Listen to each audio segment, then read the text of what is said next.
Good morning, ladies and gentlemen. It is Friday, October 30th, and it is time for our first chapter Friday.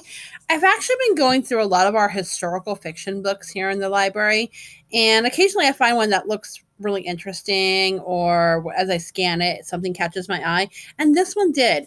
It's called Hattie Big Sky. It's actually a Newbery Honor book, okay? It's by Kirby Larson.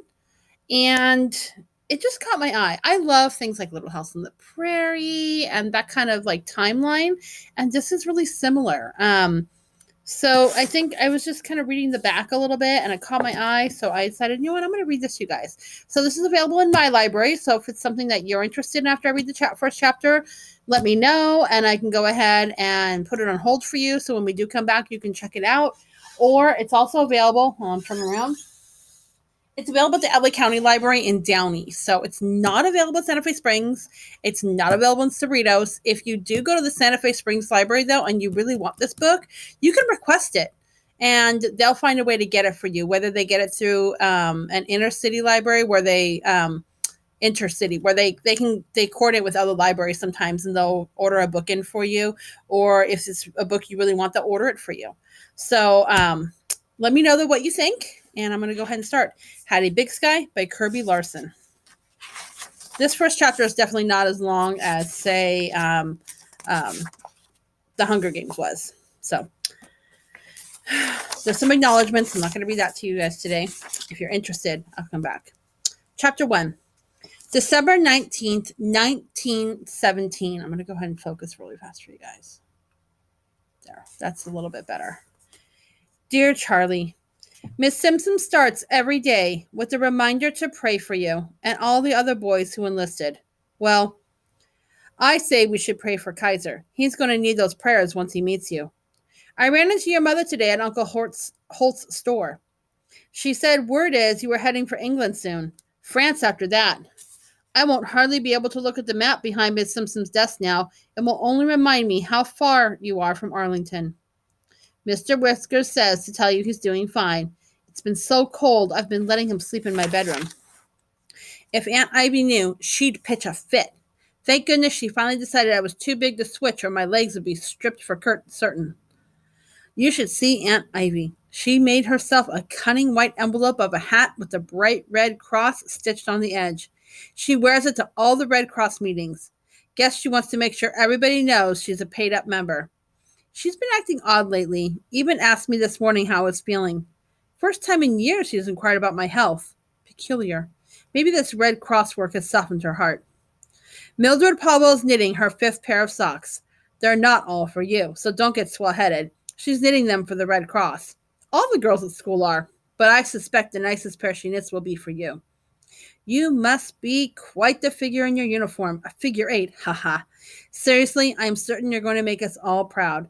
Aunt Ivy's home for her meeting and calling for me. I'll sign up for now, but we'll write again soon. Your school friend, Hattie Inez Brooks. I blotted the letter and slipped it into an envelope. Aunt Ivy wouldn't think twice about reading anything she found lying around, even was in my own room on my own desk. Hattie, Aunt Ivy called again. Come down here. To be on the safe side, I slipped the envelope under my pillow, still damp from a good cry last night.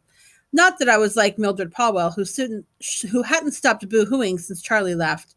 Only Mr. Whiskers and my pillow knew about my tears in the dark over Charlie. I did fret over his safety, but it was pure and sinful selfishness that wet my eyes at night. In all my 16 years, Charlie Holloway was one of the nicest things to happen to me. It was him who stuck up for me when I first came to live with Aunt Ivy and Uncle Holt, so shy I couldn't get my own name out. He'd walk me to school that very first day and every day after. Charlie was the one who brought me Mr. Whiskers, a sorry-looking tomcat who purred his way into my heart. The one who taught me how to pitch, and me, a southpaw.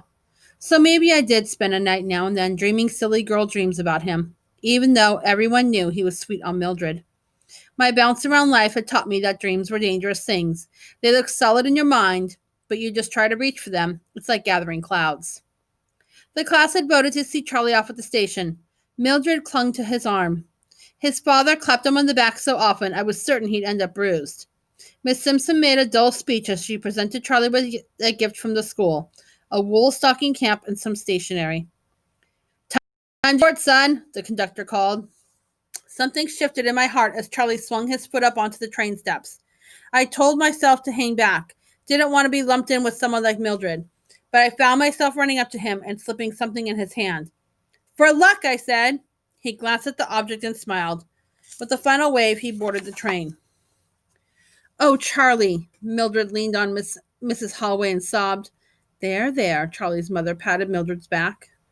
Mr. Holloway took a bandana from his pocket and made a big show of wiping his forehead. I pretended not to notice that he dabbed at his eyes, too. The others made their way slowly down the platform back to their cars. I stood watching the train a bit longer, picturing Charlie patting the pocket where he placed the wishing stone I'd given him. He was the one who had taught me about those. "Look for the black ones," he told me, "with the white ring in the middle.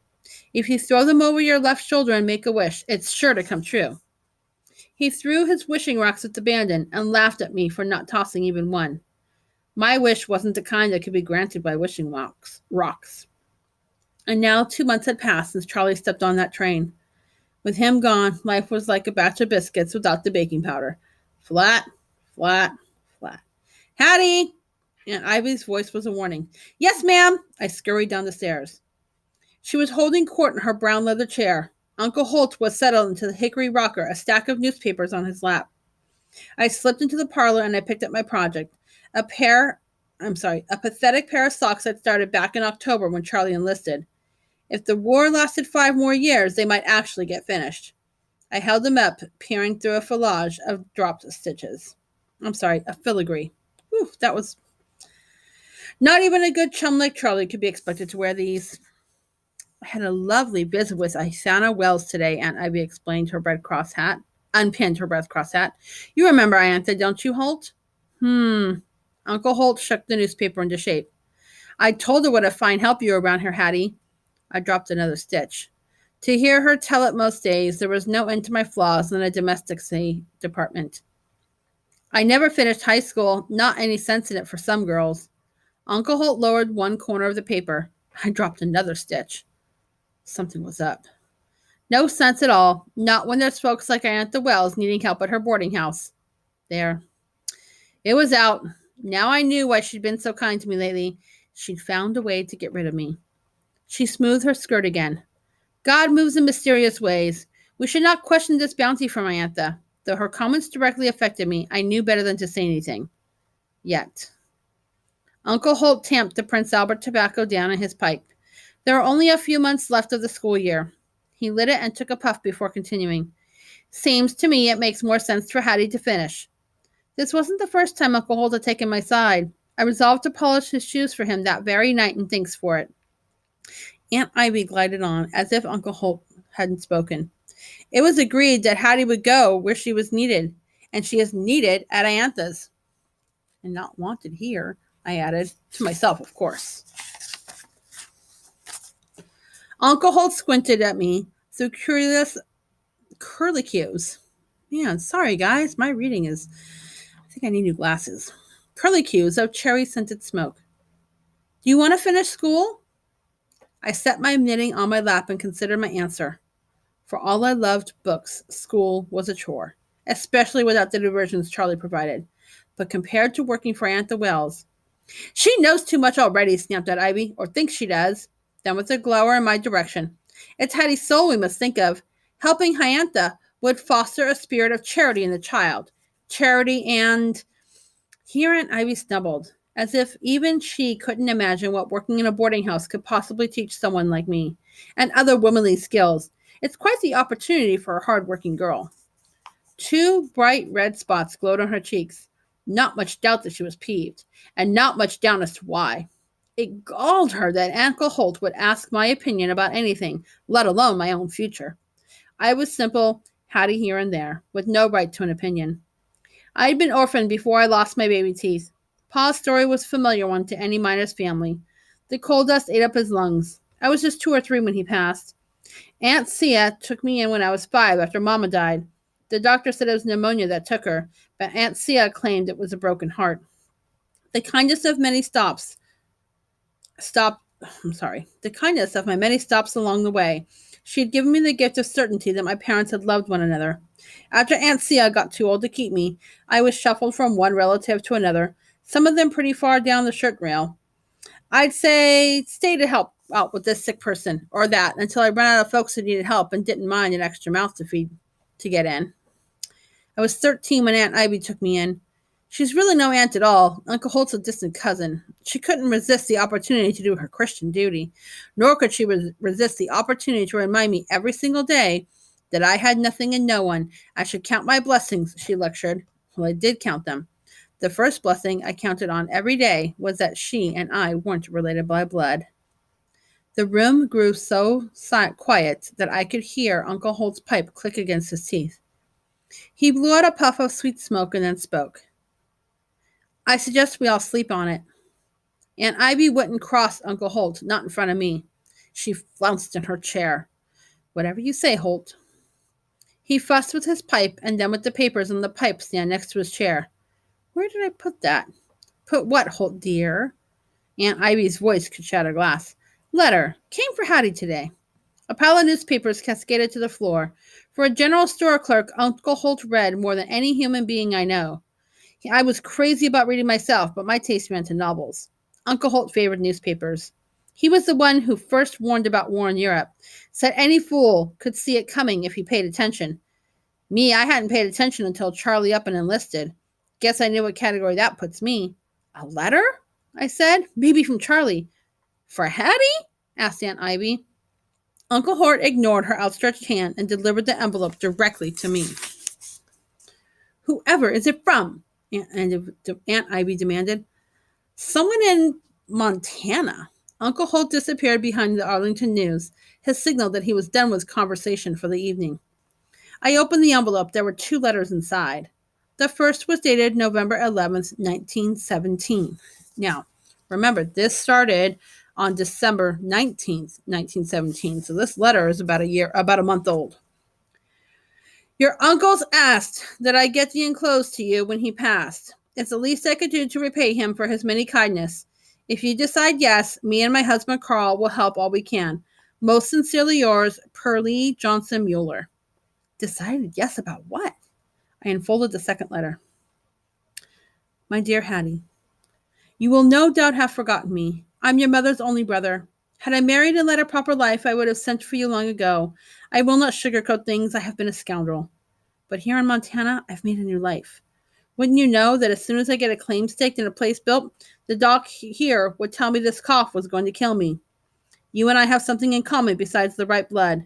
Neither one of us has had a proper home of our own growing up. You orphaned and me leaving home after 6th grade.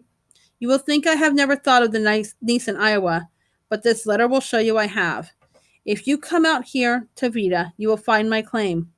I trust you've enough of your mother's backbone to meet the remaining requirements. If you do, and you have 1 year to do it, 320 Montana acres are yours. Oh! I grabbed the arm of the settee.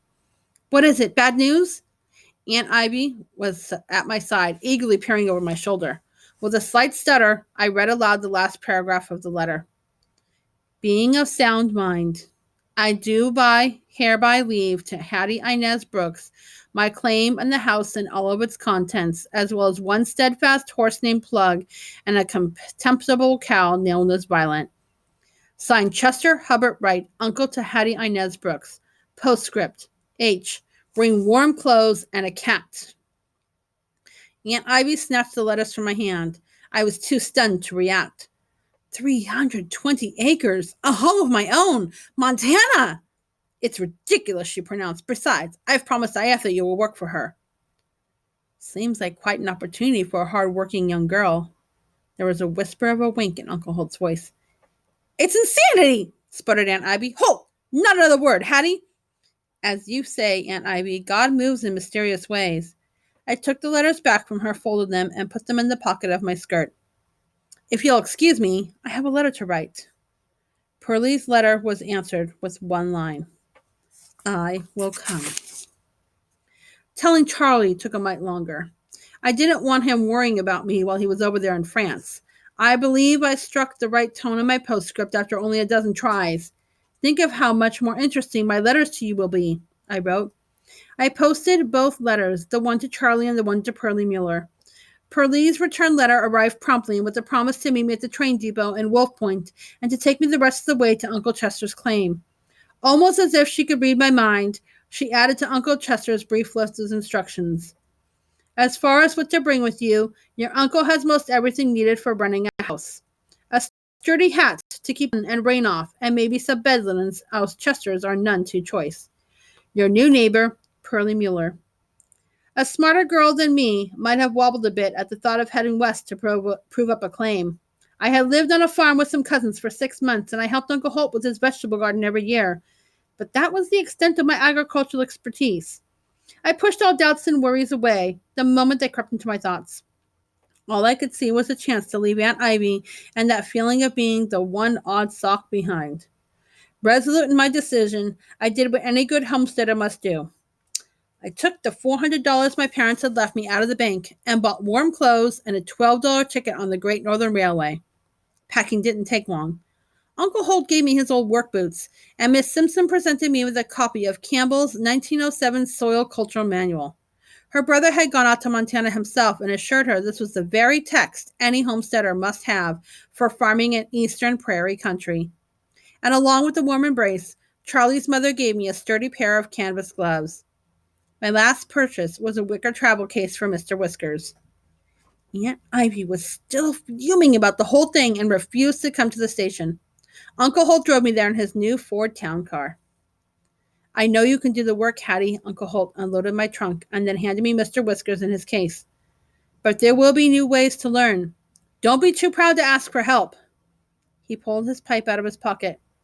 You know what Ivy says. Pride goeth before a fall, I finished. My pridefulness was a constant source of sorrow and agitation for Aunt Ivy. She worn out many a switch trying to cure me of it.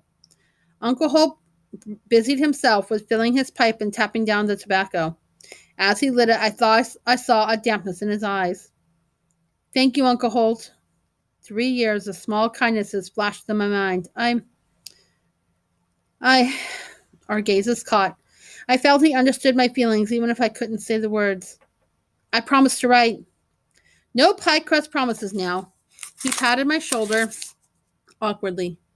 But it would be good to hear from you now and then. All aboard! Called the porter. Mr. Whiskers and I boarded the train. Uncle Holt stood at the station and waved. I waved back. Then I settled myself in and faced west. That's the end of chapter 1. I hope you guys have enjoyed this. Sorry for a couple of my stutterings and mispronounced words, but that's just the way it is. I hope you guys have a great week, and I'll see you guys next week for my next recording. Have a good one. Bye.